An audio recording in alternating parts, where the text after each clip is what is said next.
Members of the House today fighting to protect taxpayers from more Solyndras. This as two more solar companies are getting ready to take more of our money through the same program that funded the now bankrupt Solyndra and Abound Solar. Joining me now, Republican Congresswoman Marsha Blackburn from Tennessee from the Energy and Commerce Committee. Great to see you, Congresswoman. Welcome back to the show. Tell me what you learned in the hearing today that was new. What we learned that was new was astounding. You had Mr. France, who is the acting director of the Department of Energy Loan Program, who actually told us that he thinks this program has been an enormous success. He also told us that he thinks it's okay to continue to subordinate the taxpayers to individuals if one of these companies goes belly up. And we were just shocked to hear that. How can you say that this loan guarantee program has been a success when you're looking at Solyndra and A123 and Abound Solar and Fisker and, you know, the list goes on and on, Jerry. It was just amazing. Well, and you're mentioning companies here that have gone bankrupt, that have had major financial difficulties.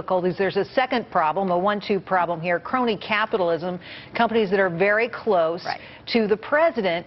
Did they address that issue at all in this hearing today? Well, they really, in my opinion, I felt like that was a little bit of some skirting the issue that they did. But the reason we're doing our bill, No More Solyndras, and using this as a good starting point to address this issue is because you've got to have some more transparency, and we're going to require the Department of Energy to report back to us on people that are in the program and how they're releasing these tranches of money.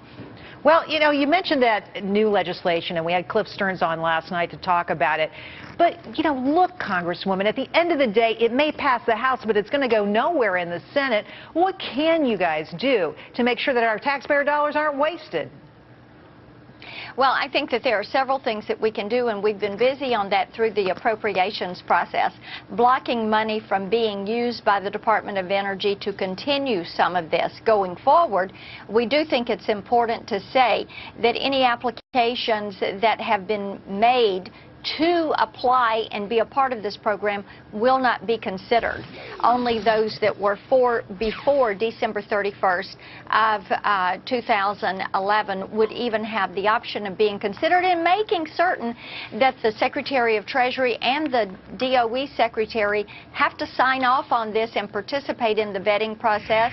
And also what we want to do is put some penalties in place for these career employees who are approving this, who have laid the groundwork, if you will, or have okayed this crony capitalism and have allowed it to take place. But Congress, you know, penalties, that's one thing. Shouldn't they just lose their jobs?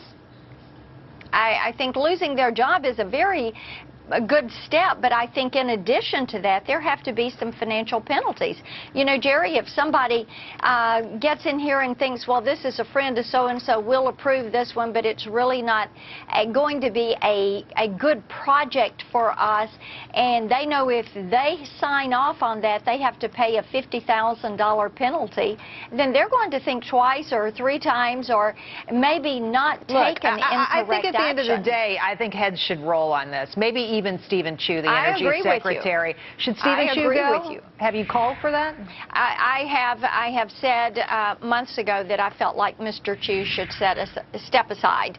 I think that this entire program is out of control. That's why last fall I wrote the letter saying, let's stop this and end this program. And so because of that, I'm glad that now my colleagues agree with me, and we've taken the steps on crafting legislation, and unfortunately hopefully we will. The administration is ignoring all of these calls for change and all of these calls for resignation, and they're getting ready to ramp this up all over again.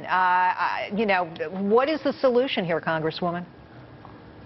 The solution is to make certain that first of all, for any loan from any department that is made by the federal government, that there are going to be some transparencies and some checks and balances that are in place, and that they have to report to us in Congress.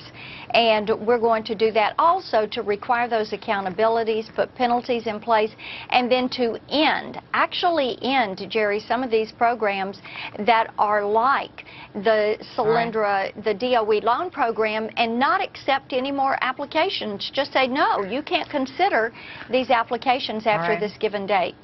One more question. You're apparently on the short list to be considered for Vice President for Mitt Romney. Are you interested in the job? Do you want to do it? What's your reaction? There are a lot of good people that are out there. I'm aware there's been some press kind of circulating around out there today. I know there are a lot of good people out there, and I think that only Governor Romney knows who's on his short list. All right. Well, Congressman Blackburn, thanks for coming on tonight. It's always a pleasure to have you here. Good to be with you. Thank you. Thank you. Well, if you're fired up about this or any of the issues we talk about here, drop me an email, jerry@foxbusiness.com.